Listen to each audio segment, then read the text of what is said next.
yeah, so it got to midnight. My contractions were... Okay, open. My contractions are 3 minutes apart, and she checked I was 1 centimetre dilated, and she's like, we're going to be here for a while. I'm going to give you a shot of pethidine, and I was so tired and confused. I was like, okay, sure. And she told me to get some sleep. She gave me a shot of pethidine. I didn't get like any sleep whatsoever, and I didn't take the pain away either. Contractions were still really strong, but they started spacing out. And by 6:30 the next morning, my contractions were 20 minutes apart, and I was like, oh crap, what have I done? Doctor came in at 8:30 and checked, 1 centimetre dilated. He's like, this is not going fast enough. We need to give you a synthetic hormone to induce your labour. So I can't remember for the life of me what it was called. So I had that, and they said to me, there goes your birth plan, because I had planned a natural water birth.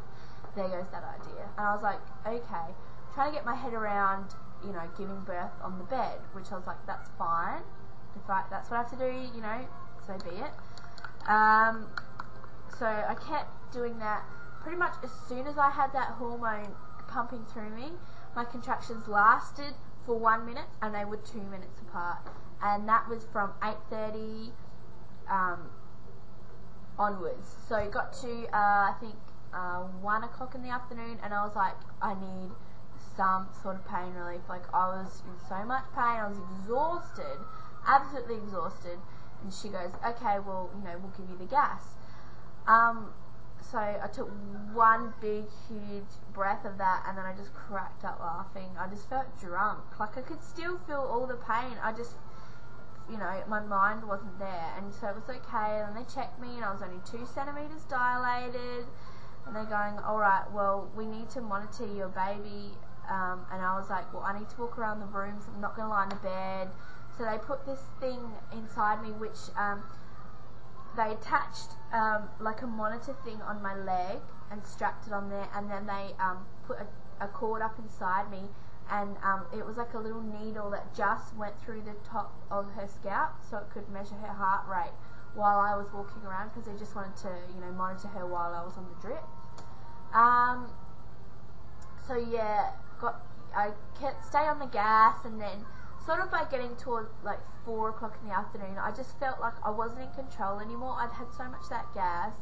I was still in so much pain. I was so exhausted because it had already been 24 hours, you know, since my water had broken, which technically they're supposed to get your baby out within 24 hours, but for some bizarre reason they didn't.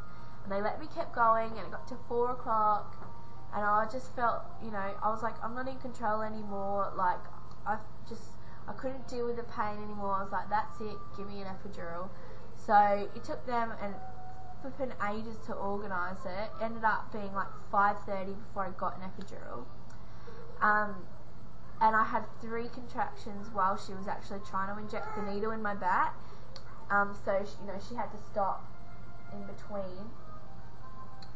After about 4 contractions after that, the epidural kicked in, and it was absolutely amazing. It was heaven, and I would definitely recommend to anybody, don't be scared of an epidural. I heard so many horror stories, like, it's so painful, you know, the needle is huge, and yeah, the needle's huge, but it didn't hurt. Not, you know, I don't think it hurt more than any other needle. I just felt lots of pressure in my back, but trust me, once that kicks in, it's absolute heaven.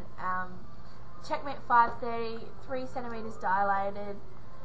That was just after I got the epidural, and then at 8:30, a different doctor came in and checked me, and I was only 4 centimetres dilated, and he said to me, basically, honey, you are out of options and out of time. We have to get this baby out now. And I was like, okay, waiting, like, you know, what are they going to do? And he said the only way we can get her out is by C-section, and I was like, you know, that was my worst fear. That was the last thing I wanted to do. I was so petrified. I actually thought I was going to die. I'm like, oh my gosh, I'm going to die on that table. you know, my fiance is going to be left with this baby and I'm not going to be there.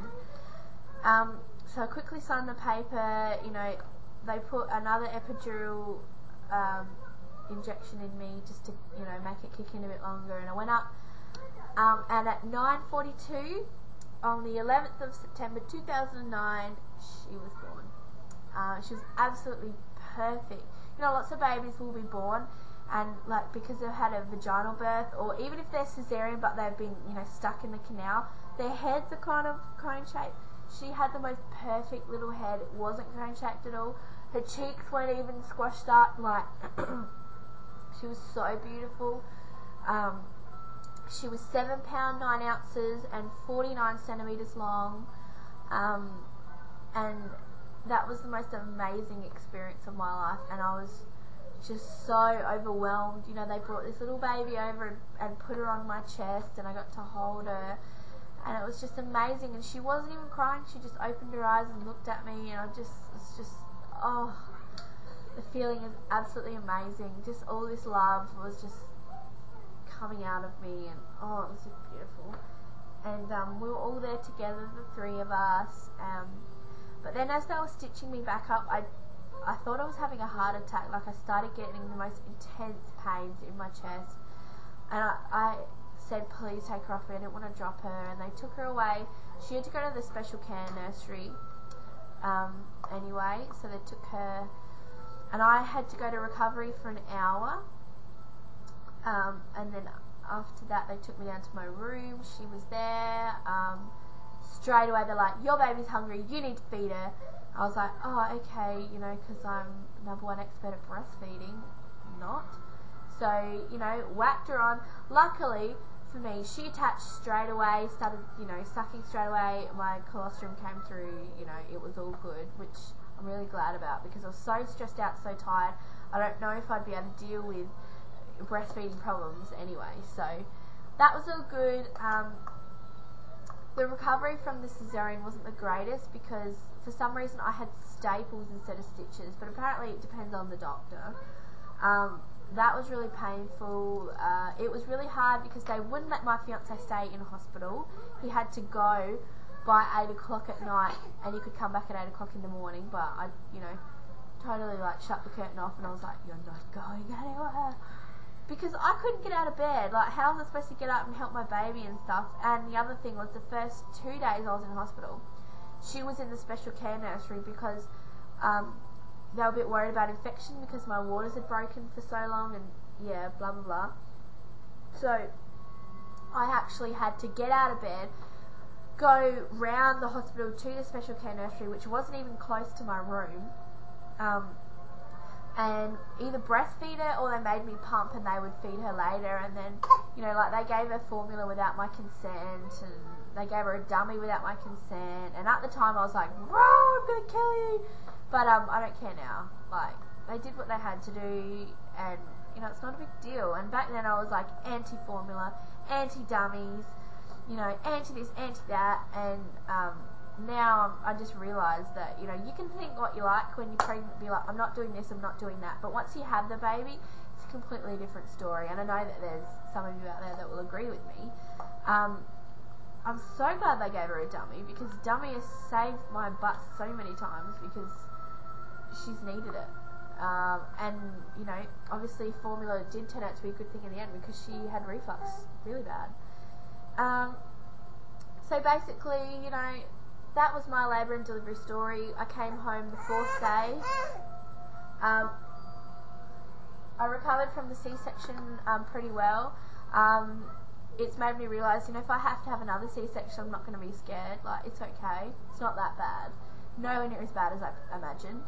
And at the end of the day, I look back now and think I didn't have the best labour and delivery, but I got the most perfect, beautiful, healthy baby out of it, and it was all worth it, and I would totally do it again in a second. So there's my labour and delivery story, girls. Hope you like. Any questions, let me know, and I'll be happy to answer or respond with another video. Okay, ciao.